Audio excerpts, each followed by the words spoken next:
2022. Eu estou aqui para apresentar o mais novo integrante da nossa equipe, o Antônio Vinícius. Então, eu gostaria que você se apresentasse aí para os nossos clientes e colegas, nossos colaboradores, enfim, todo mundo quer conhecer você.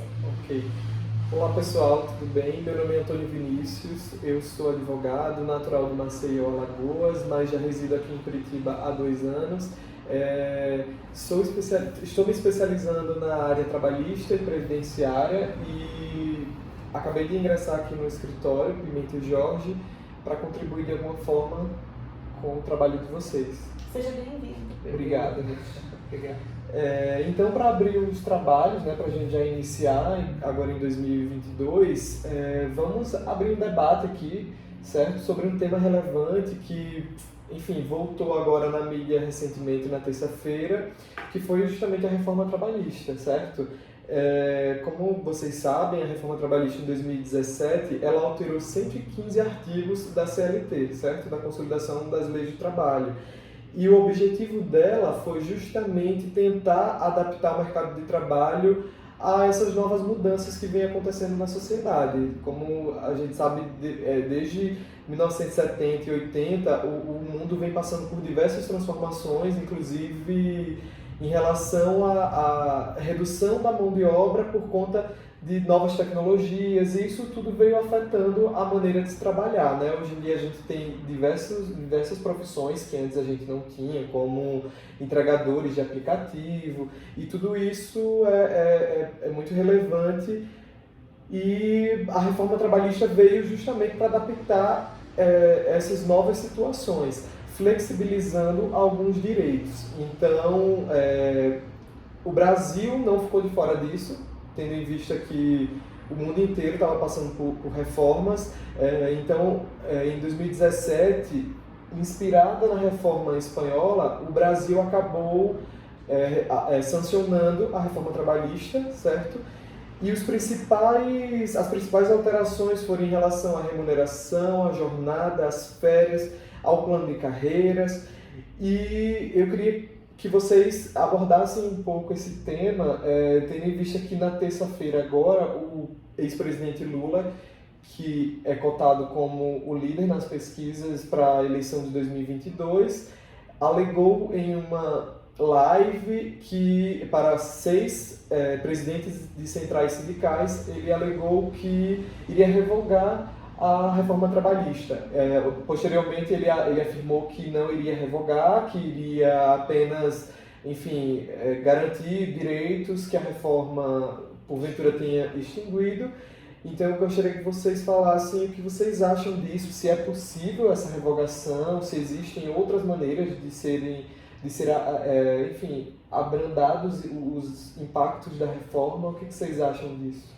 Então, Vinícius, muito interessante esse tema, e é interessante pensar que quando o presidente Temer sancionou a reforma trabalhista, a intenção era criar, sim, a curto prazo 2 milhões de postos de trabalho formais e a um médio prazo 6 milhões de postos formais. E aí, passados 5 anos agora da vigência da reforma trabalhista, a gente tem aí um percentual expressivo de desemprego, chegando a perto de 14,5% da população brasileira desempregada. Então, é possível assim suspeitar que esses números apontam, então, para que a reforma trabalhista ela não cumpriu seus desígnios iniciais, que era a geração de postos de trabalho e o estímulo à economia.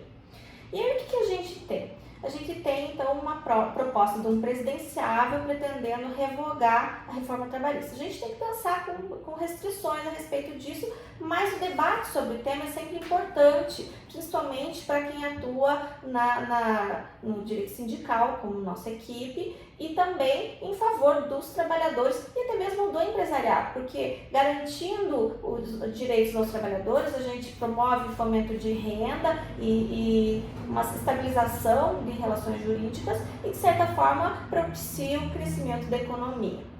E aí a gente passa a analisar a primeira pergunta que foi colocada ali pelo Estadão e alguns outros órgãos de imprensa. Vai voltar o imposto sindical? E nós, atuando na causa sindical, né, no direito coletivo, aí a gente se questiona se realmente voltaria o imposto sindical imediatamente.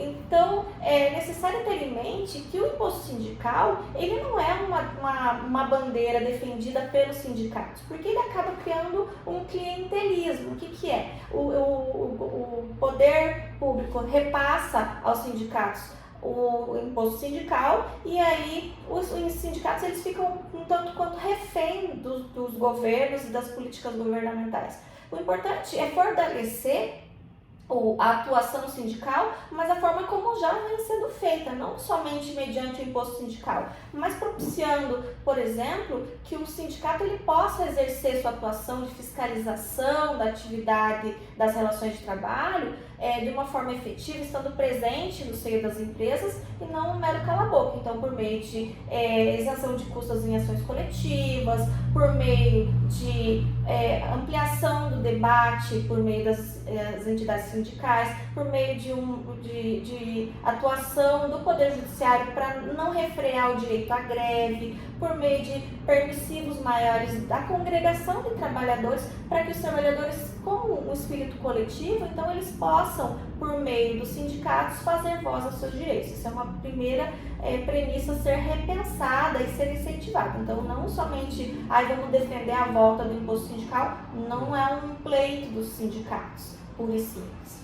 E também a fortalecimento dos sindicatos em prol dos trabalhadores perpassa aí pela retomada do dever de fiscalização das rescisões dos contratos de trabalho. Por quê? Até o advento da reforma trabalhista, a gente tinha uma previsão legal de que toda vez que um funcionário ele era então demitido, ele tinha o seu contrato, essa rescisão de contrato de trabalho fiscalizada por meio de uma homologação pelos sindicatos. Isso era importante, por quê? Porque lá no ato de homologação da rescisão, a entidade sindical verificava, olha, está sendo pago férias, está sendo pago 13º, esse salário era o mesmo pago, era pago insalubridade, periculosidade, enfim, os requisitos do contrato de trabalho estavam sendo cumpridos, os prazos estavam sendo atendidos, está sendo paga essa verba, as verbas rescisórias estão sendo efetivamente depositadas em favor do trabalhador.